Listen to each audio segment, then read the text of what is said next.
Mr. Kunde, instead of commending and praising the work that is done in your state, you spit. You intentionally lie about the work that has been done in order to discredit what we've done. You are talking of 36 houses. The best of my knowledge, the last time I was there, he raised 18, uncompleted 18 houses that he had. You know that it's been more than 18 homes. If you've been to Yewata, you know that the work has been ongoing for months. And at this point, dozens and dozens of homes have been completed. But then you want to tell the news and you want to lie and try to discredit. And say that, oh, last time I was there, only 18 homes. Well, you must have not been to Yewata in months because today is 41. The very work that you yourself refused to do. For 6 months, the government had the funds to do rebuilding, to be able to help the people. And it wasn't done. You sat on the money that was supposed to go to the ones who lost their families, who were massacred in the night, who now have no home.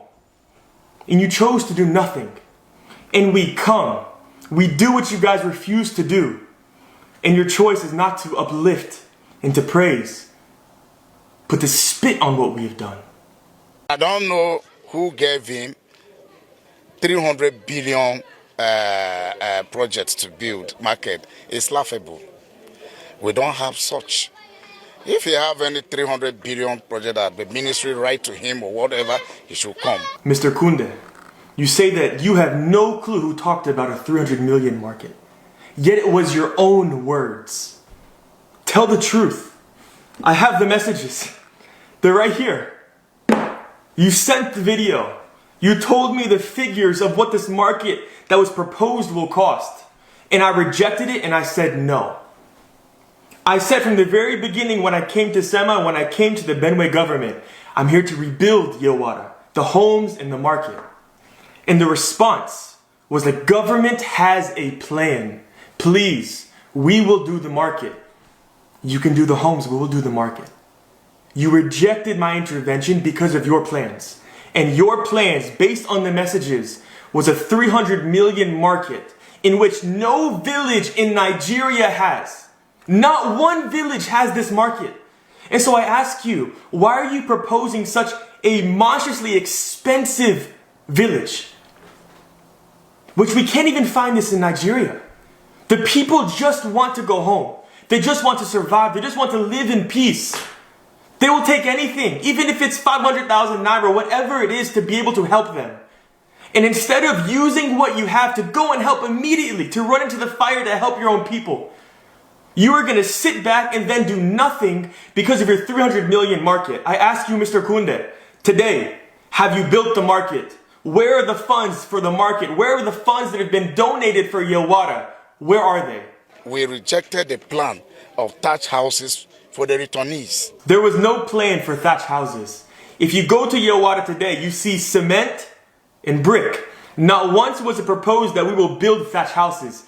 If we were going to propose to build thatch houses, we would allow them to do this themselves. They lived in mud and grass. Today, they live in cement. If we want to settle people, we'll tell them this is the way we want to settle. That's why the government of Benue State also have a resettlement plan. But we cannot return people the same way they were. You say that you can't return people the same way that they were. I ask you, which people have you returned to their land in Benue? Which ones? Which families? Which homes have you built? Which people have you allowed to go back to their ancestral lands? Which ones? The only reason that I'm even working in Benue and in Nigeria as a whole is because the government is not doing it. You have millions of people around Nigeria who have had their villages burned, their farms have been stolen, they've been forcibly removed from their land. And you guys are allowing this, and you're not helping them. No village has the government built.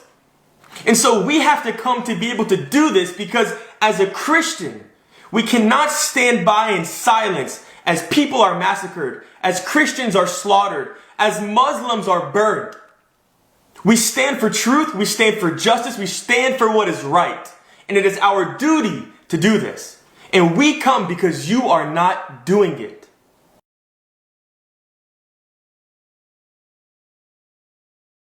Our call is to stop the killing. Allow people to go home, protect their families.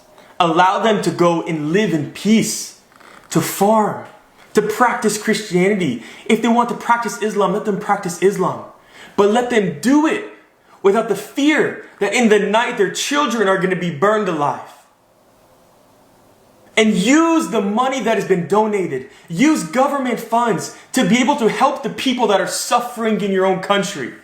The Tiv, the Hausa, the Iroquois, the people whose blood is being poured out, the people who are afflicted. When will you help? When will you do the right thing?